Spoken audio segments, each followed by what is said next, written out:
blue has like a default semantic meaning.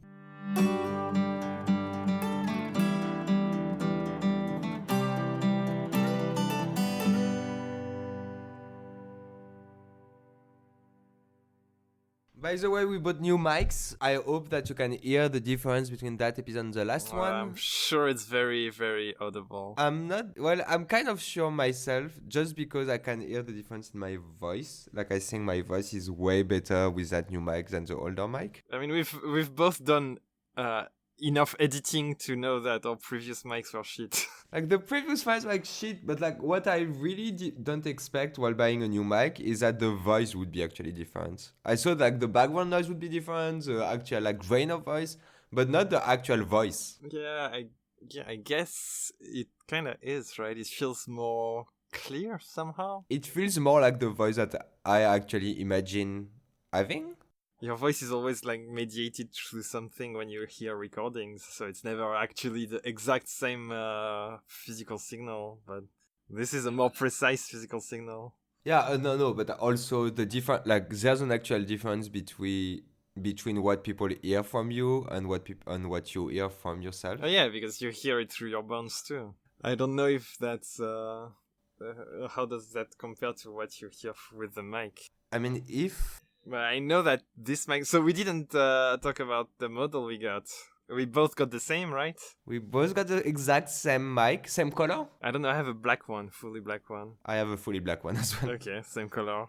Which, by the way, fucked me up pretty, really... Like, the one thing I hate about this is that it's the blue Yeti, but like, it's not blue. You spoiled the fucking name of the mic. What, is that supposed to be a surprise? Yes, it was. Like, I wanted to say, like, surprisingly, because it's completely a surprise, we put the Blue Yeti. It's a surprise, but every podcaster has that, doesn't it? That's why it was a bit of an ironic joke. Yeah? But we brought up color, and, like, that's, like, my main beef against that. Like, I know nothing about podcasts. Well, I know very little about podcasts, so when you told me, like, we need the Blue Yeti is the mic that everyone uses, I didn't know if it was like the model or the color. And like I spent half an hour on Amazon saying like blue Yeti and red Blue Yeti. That was really weird. Okay, so you actually thought, okay, I didn't understand your joke like on Messenger when I said like, okay, let's buy Blue Yeti, and you were completely excited about the blue part, and I was like, what? Yeah, I thought Yeti was the name of the mic and blue was the color. Why would I say the blue is important? Maybe it's the only color it comes in. I don't know, but blue has like a default semantic meaning. It's like not a good brand name. I don't know, maybe it's other mics. Yeah, no, it's clearly not. Like, it's clearly a bit confusing. So like blue is the name of the brand, right? No, Yeti is the name of the brand, blue is the name of the model. Yeti is the name of the brand and blue is the model? I hate that. That means they chose it on purpose. No, okay, it's the opposite. The name of the brand is blue. And the mic is called Yeti. How did they copyright that? Should we mentioned at the very beginning when we were brainstorming that we might have some kind of meta discussion about how to make a podcast. Should we try to give our feedback for other podcasters who might be starting about the Blue Yeti? So yeah, I think we can. Like, okay, it's a bit early for us to do anything of that kind because clearly we're not that good. We might not be the best advice giver. Well, there's an important piece of advice is put the gain to minimum because it's a very, very sensitive microphone. But I don't even understand why they put the gain so high to begin with. Well, maybe if you use foam on top of it or if you want to record really tiny noises for music. But it's meant to be a podcast, like it's not meant to record music at all, so it's a bit weird. Maybe for ASMR and whispering? Oh yeah, maybe. We should do an ASMR episode. Wait, do you mean an episode about ASMR or an episode using ASMR? Both. About the same episode? Yeah, let's add it to the endless list of stuff we might do someday. We can it's like we can do a full episode whispering in the mic while doing like clickety sounds. I'm not really sure of. I'm not very confident about my ability to deliver a good performance.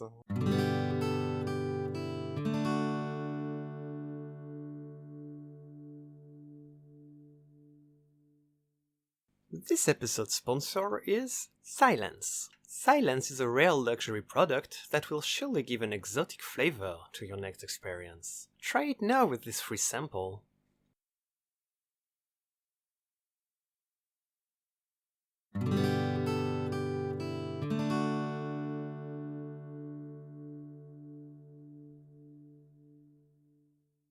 I'm gonna introduce this time topic. So I think a cute way to introduce it is by talking about one of my favorite books, The Hitchhiker's Guide to the Galaxy by Douglas Adams. A lot of people know the 42 reference, that is the answer to the ultimate question about life, the universe and everything, but not a lot of people know the story around it. That is to say, so the computer spouted this the answer, and then the big problem was like, what is it the answer of? Like, what is the actual question, right? And so the computer who spouted out this answer, it's called Deep thought for a long time about what the question is, and in the end it said like the question's too complicated. That's really the heart of the problem, right? I can't compute it. So it offered to design a computer better than it to compute this ultimate question. And the quote goes, it will be a computer that can calculate the question to the ultimate answer, a computer of such infinite and subtle complexity that organic life itself shall form part of its operational matrix, and yourself shall take on new forms and go down the computer to navigate its 10 million years program, and I shall name it also unto you, and it shall be called the Earth. So in this book, the Earth is essentially a huge computer, and all the human and living beings are, let's say, variables, to simplify it, living inside it. And that kinda got me thinking about whether we can consider the real world, the real Earth, and like the real universe through this lens. Is it really different? I mean, you can see natural selection, Darwinian evolution, as kind of like a computational paradigm. I mean, there is a type of algorithm in computer science that is genetic algorithm that is this exact thing. The paradigm inspired by biology to do computation. So for people who don't know, the concept of genetic algorithm is that you consider your program a little bit like living being in the biological sense, and you allow them to mutate a little bit, and you do some kind of natural selection. So natural selection gated on a goal. That is to say, if they fit the goal, they survive and reproduce, and if they don't, they go extinct. And that allows them to like organically offer a solution that you may not have thought of for this goal. A little bit like Darwinian natural selection evolved the animals. And so the whole question that I was thinking of is looking at it the other way, like backwards, spinning the problem on its head. What is the original genetic algorithm? What is it optimizing for? What is the universe computing? Okay, that was a bit of a lengthy introduction, I guess, but Well, I think we need that lengthy introduction to actually start. Right at the bat, I think about like a lot of things with that introduction, but before that, I kind of want to go back to the genetic algorithm and like what humans are solving for right now, because I think if we start with genetic algorithm as a starting point, we need to be a bit clearer on what's the question and what's the solution. Well, that's the whole question, right? Because for me, in a genetic algorithm, for example, if you take Earth and you say, okay, Earth genetic algorithm, the question is the Earth and the answer is the human. Like the constraint of the Earth is actually the question. It's the way you implement the question. It's not the end result. Yeah, but the end result is the answer, though. Let's take that with a very simple problem. Like, let's take like 5 little dots on a black background. The dots are white, like 4 of the dots are white. 1 of the dots is black. Not 1, maybe 2. What the fuck are you going with that? Okay. And every 5 seconds, everyone that is not the color of the background die. Okay, and every like I don't know, like 3 seconds, they reproduce between them and take whatever. The question is, what is the best solution to that constraint? And the answer is every dot needs to be black. But all the dots being black isn't the problem. Like isn't the question. Yes. So the question is, how do the dots fit the background, right? Yeah, exactly. But Is that the simplest problem you could think of to introduce your idea? This is very unnatural, but I guess it kind of works. Didn't you do something with like fishes as the school project? yeah, but I mean, like the fishes were like way more complicated. Like there was food, there was time, there was like reproduction. Like fishes could eat each other. Like Yeah, but maybe it's more intuitable. But okay. Anyway, so your point was?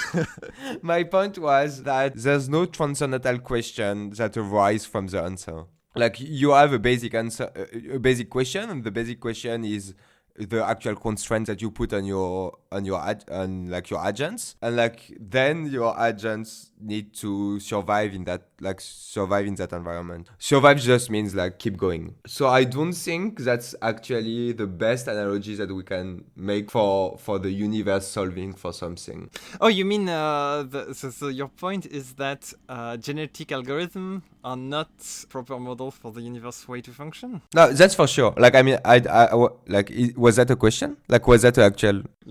Yeah. Okay. No, we're not modeling the whole. I don't know. So the way I look at it is that like there's Darwinian evolution, survival of the fittest to an environment, meaning if there is a resource in the environment, the creature will likely tend to evolve to take advantage of it. And so this seems very goal driven.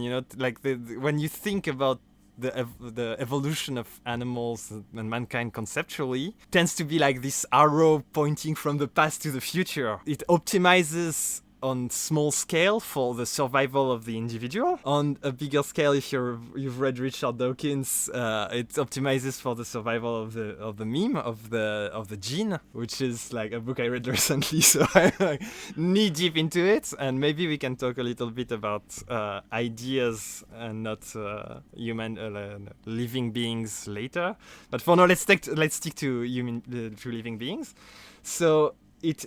Like evolution evolves living being essentially to make them more fit to live longer on Earth, kinda. Mm-hmm. And like, is that an end in itself, or is there something more? Because after Earth, what then? Like, it seems like evolution so far has brought animals to longer survival. And by the way, I don't know if it's by design or a byproduct, but more and more abstract and conceptual beings, which gave rise to memes and like kind of like evolution of abstract thoughts. And when you think about the ideas as living entities themselves, if you think of memes in the Dawkinian sense, they are not surviving to take advantage of Earth's resources, kinda. They're surviving to spread. And so what is this whole thing constituted of all the planets, all the animals, and all the ideas? What is it leading towards? So that makes me think like what you were saying about we're not solving for surviving anymore, but we're more for like spreading idea and like transforming idea. Make me think about a French author called Dan Sperber. He wrote a book like, I don't know, 20 years ago called in French, Contagion des idées, in English, no clue. Contagious idea, maybe? And basically the idea behind that is quite interesting. It talks first about like mythology and how myth survives through times because it's the best form of storytelling and it's the best structure and stories and ideas. A story changes a lot when you talk to someone. So basically you have your idea in your head, then you speak. Right there, like there's some mutation. And between the space between you and him, there's speech and there's like languages. And then from his mind, there's some mutation from the idea. So there's actually 2 types of mutation. And when he like tells a story to someone else, again, there's some mutation based on culture, based on language, etc., etc. And what's interesting is like with each mutation, it goes the central idea of the story, if possible, goes towards this kind of very easy to understand and very easy to accept kind of stories, which have like kind of a perfect form, which are like, for example, the Greek mythology, tell stories that are easy to understand, that like make an impact, and that are pretty much like cultureless. And that's why like we still know them and like we're still talking about them. And like all ideas that you actually talked about, and like every philosophical idea, every kind of idea and every kind of culture go into that transition of mutation, and the only thing that actually stay are the things that is fit with human cognition. And that's where like it's super interesting, because it's an anthropological theory, but that is linked to cognitive science as well, because it says like, okay, these kind of ideas are easier for the brain to understand and to accept and to memorize versus some other kind of ideas. And what's also interesting in that is like it takes again this thing of mutation, this thing of like survival of the fittest. Basically, ideas that spread are more fit to human cognition. Yeah, so the gist of it is that discourse ideas evolve naturally through social interaction towards pure concepts, like a simplest and essential, the most essential form, and that turns out to that is essential because it mirrors some part of the human psyche. In summary, that's very nice, very cute. Yeah, that's all gated still on humans, right? It's because humans are doing the propagation. Like completely human centric and completely idea focused and like conscious being focused. So this is like the implementation details of the concept introduced by Richard Dawkins of ideas evolving like genes through natural selection. Okay, yes, that was maybe like just a better way to say it. Yeah, so it seems that first, at the very beginning, genes were evolving vis-a-vis natural resources, and then moved towards a more abstract space, where we tend to these myths in that book you mentioned that I definitely have to read. It sounds like so interesting, which is both like philosophy and psychology, I guess. But what about like after humans, when the ideas take off a life of their own in machine learning algorithm? Okay, you want to go that way. I was thinking about going, I don't know. because where did you want to go with like your machine learning? Well, I don't know. The big question is like, what is it optimizing for really? In the end, like, so it first optimized for survival at the scale of Earth, but if you take it in the bigger scale, like what is survival in itself optimizing for? What's the point of surviving? What's the point of evolving like older and older animals and abstracter and abstracter ideas, like more and more complex ideas? Because the universe de facto evolved like longer living animals, complex and complex, more and more complex ideas. And my question is it leading somewhere? Is it trying to solve something? Ooh. Okay, I think you're going too fast.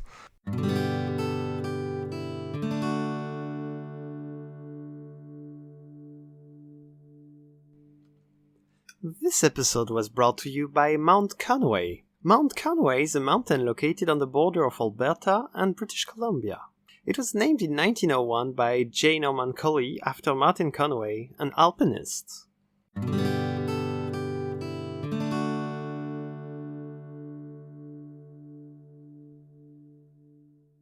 The thing I noticed at the beginning when we were talking about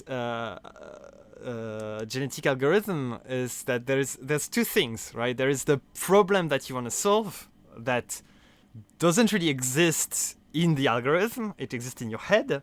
Then you implement the algorithm. The way you implement it is by designing constraints and rules that make people like die and mutate and like several generations that will optimize a function that will in the end solve your initial problem.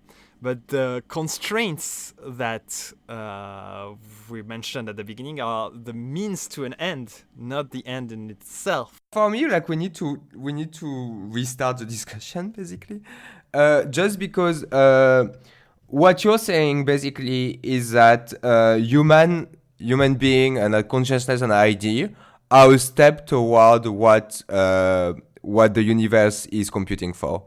And I'm not saying that I don't agree with that, but we might just be byproduct. Like, for example, Earth might not compute for human can only be byproducts of Earth, and consciousness can only be byproduct on Earth, and ID can only be byproduct of Earth.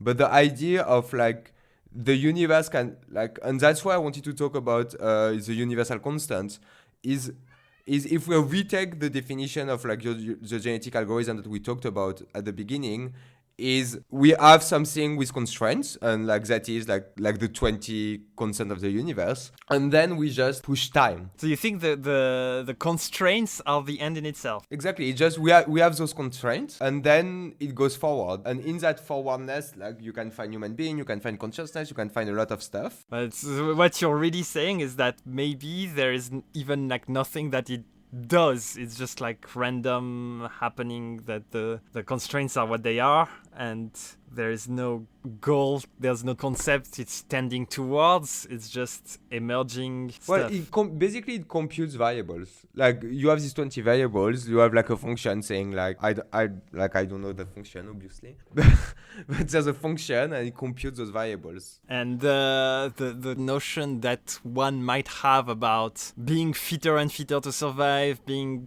more and more sophisticated and complex, would be just pure egocentrical hubris. Yes, in a sense of, and that goes also with, to have life, and to have any kind of life, you need these exact precise variables to be that exact precise stuff. The ad hoc, I don't remember the name of the argument, but since we're here to observe it, it means that we have conditions to exist. There's two things, obviously there's that, but maybe there's maybe there's multiverse, and so there's some universe where there's no life, so it can't be life and understanding what it means, etc.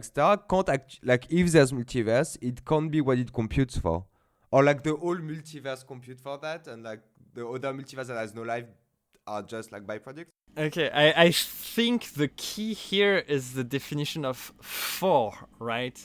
I didn't mean the universe is computing for something as an a priori goal that the universe was somehow designed to be, but de facto it computes for a longer life. Ooh, okay. And for more sophisticated cognition. So if there's a weird notion of intent, but if you remove completely intent and I don't know, look at it as a purely computational engine, just saying that the computation is for the result, forgetting the notion of the problem that you're trying to solve, taking the end result as the end in itself, as the goal of the problem. What is this end result? Then it's obviously, we can only think about that with the starting point of where we are now, meaning where we are now and as we know it now. So where we are now is we're starting to create knowledge that can reproduce itself. But I think we have a pretty interesting point of view. I mean, we've seen what happened with purely flesh-based survival.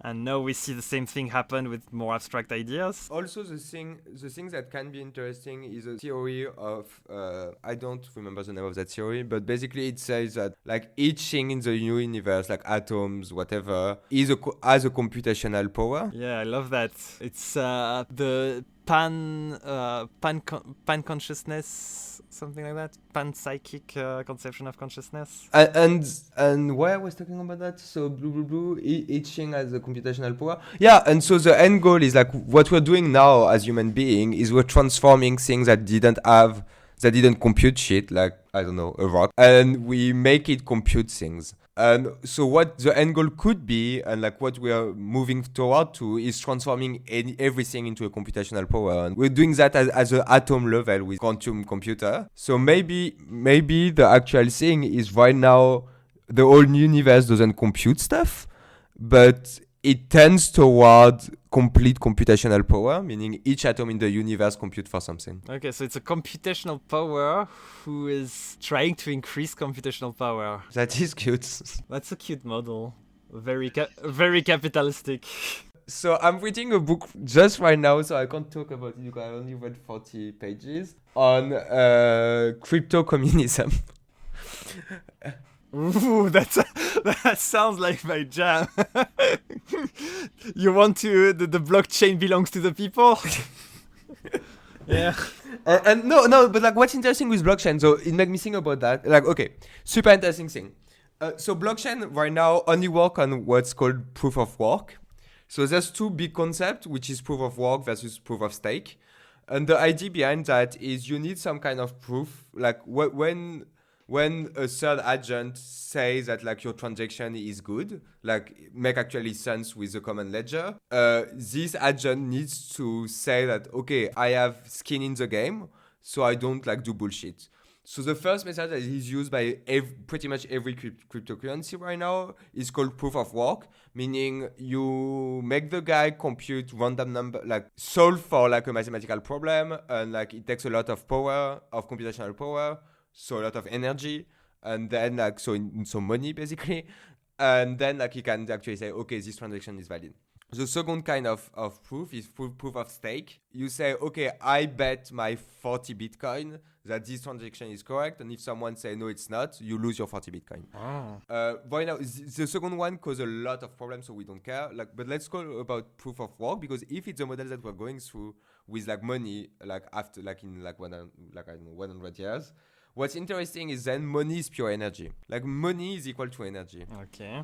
And computational power equal money equal energy, and that's a fun little thing, because then human beings are just solving for power, money, energy at the same times, and then the universe is just like a source of power, computational power, money, and energy. Wait, you can't increase the amount of power in the universe, can you? The amount of energy. First law of thermodynamics. So, why are we making blockchains if that only decreases the amount of energy? Like, it transforms inert energy into computational energy. Yeah. And blockchain is just like the mechanism of evolution of the universe. Okay, I see how this all fits into the great scheme of things. So I don't know if there is a god, but if there is, he wanted to be pure.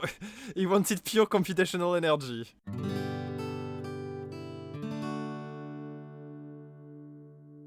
Well, that was a pretty intense discussion. We even forgot to say our usual conclusion. There certainly were a lot of ideas thrown around and alleyways that we have yet to explore, so we'll definitely follow that up. But in the meantime, we'd like to give you a warm goodbye, and don't forget to shout out to our Twitter or subreddit. Leave comments, questions, criticism, insults, any kind of interaction. See you later in next episode, but not tomorrow.